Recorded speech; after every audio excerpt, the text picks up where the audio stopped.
Gente, eu particularmente como profissional, independente da faixa etária, eu sempre avalio a questão da atenção e eu trabalho muito com a questão do raciocínio. Desde a criança pequena até o adolescente adulto, eu trabalho com atividades de raciocínio lógico, funções executivas, porque isso eu percebo no meu trabalho, que isso acaba ajudando aquela criança a perceber, estar tendo experiências com atividade de uma forma diferenciada e se apropriar daquilo. Então, ela começa, opa, ela olhou aquela atividade, eu tenho que pensar, e aqui eu tenho que pensar assim, eu tenho que fazer dessa forma. Então, você apresenta isso de uma forma diferente e ele vai treinando, e isso daqui a pouco ele começa a se apropriar disso. No próprio ensino estruturado, gente, a gente trabalha com essa forma, tá? O que é indicado no ensino estruturado? É a possibilidade de você sempre estar alternando entre uma atividade e outra de formas diferentes. Uma que vem numa pasta, outra que vem numa caixa, outra que vem no caderno. Porque a criança ela vai estar recebendo esse material e ela tem que manipular, ela tem que virar a página, tá? Então ela tem que aprender também essas habilidades, certo? E aí isso se torna muito mais efetivo na hora que ela está executando, tá? Então, a teoria da coerência central é a dificuldade de integração das informações, dando uma sensação de globalização, a tendência em olhar os detalhes, uma insistência na monotonia, a rigidez cognitiva, né? Então, tem crianças autistas que têm aquela rigidez no comportamento, que o tempo, aquilo é constante, né? E você tem que sempre criar situações ou dar oportunidades e experiências para ela flexibilizar aquele comportamento, tá? E qual que é uma dica de ensino aqui na coerência central, né? Então, o ensino estruturado, trabalhar com reconhecimento e discriminação, a classificação de objetos, ações, lugares, formas, partes do corpo, trabalhar figura fundo, entregar partes de um todo, quebra-cabeça, mas, gente, eu vou poder sair hoje aqui, sair lá, trabalhar, colocar uma criança no quebra-cabeça? Eu entendo, eu já avaliei ela, eu sei se ela tem aquela habilidade específica, a gente precisa avaliar essa condição, tá? E para isso nós temos etapas importantes para avaliar. O que acaba acontecendo muitas vezes? Aquele professor, por falta de entendimento, não é porque ele não tem essa formação, e por isso que ele precisa estar aqui, né, num curso, por isso que você está aqui, muitas vezes é por isso que você vai aderir a um curso de pós-DTEA, né, como que nem essa mãe falou, né, então que abre as possibilidades. A informação é importante, gente, tá? Trabalhar com autismo é estudar diariamente, você tem que trabalhar diariamente, e não se aprende autismo só nos livros.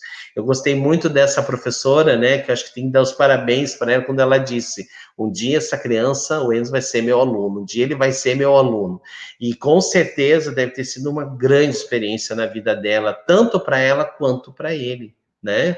Que nem a Mara fala, existiu amor ali por aquela causa, por aquela situação, tudo vai acontecer. De alguma forma ele se beneficiou daquela situação.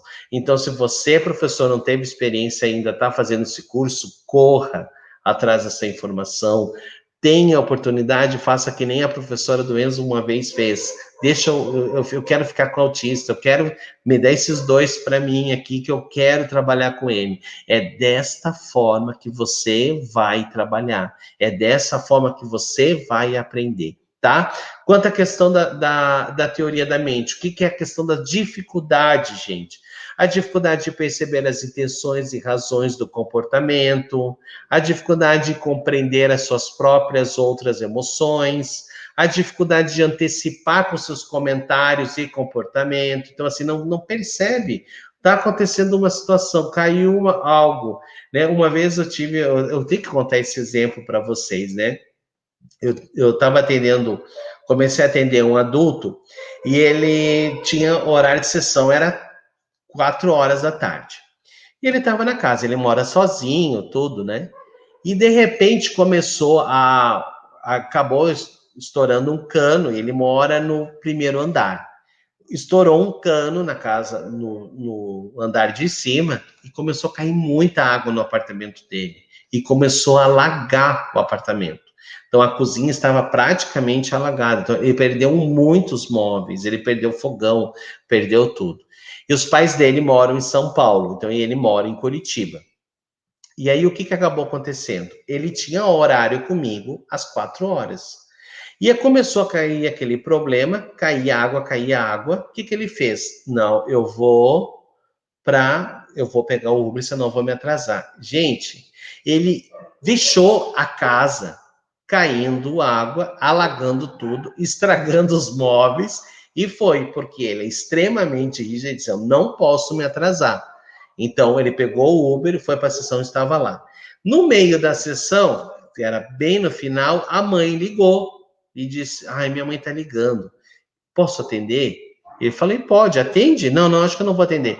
Ele disse assim, não, atende, pode ser que seja algo importante, né? Sua mãe não ligou, ia estar ligando agora, atende. Aí ela queria saber dele por que ele tinha saído de casa e deixou lá acontecer.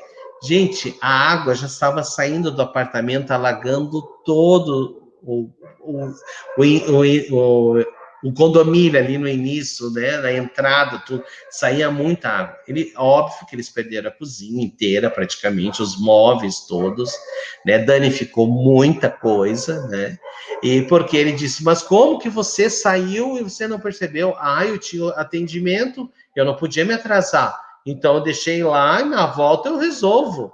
Gente, acabou. Então, ele não percebeu e não teve esse entendimento de resolver uma situação. Acabou ele perdendo a cozinha inteira, mas foi praticamente tudo para o lixo, né? Porque aí ele chegou por onde começar a limpar, aí a pessoa do prédio lá, o síndico, e levou 2 pessoas para assim, uma resolução de problema, dificuldade e importante porque ele no atendimento dele, tá? Então, assim, qual que é uma dica de trabalhar a questão da teoria da mente? Trabalhar o reconhecimento, a discriminação das questões que envolvem a emoção, tá?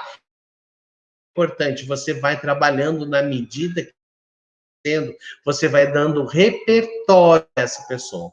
E nas funções executivas, refere-se à habilidade do planejamento, da estratégia, da resolução, e qual que é as dificuldades? Dificuldade em etapa de organização e sequenciamento de ações, dificuldade de começar e terminar uma tá? Limitações nas tomadas de decisão, a falta de flexibilidade, gente, né? A própria flexibilidade cognitiva, a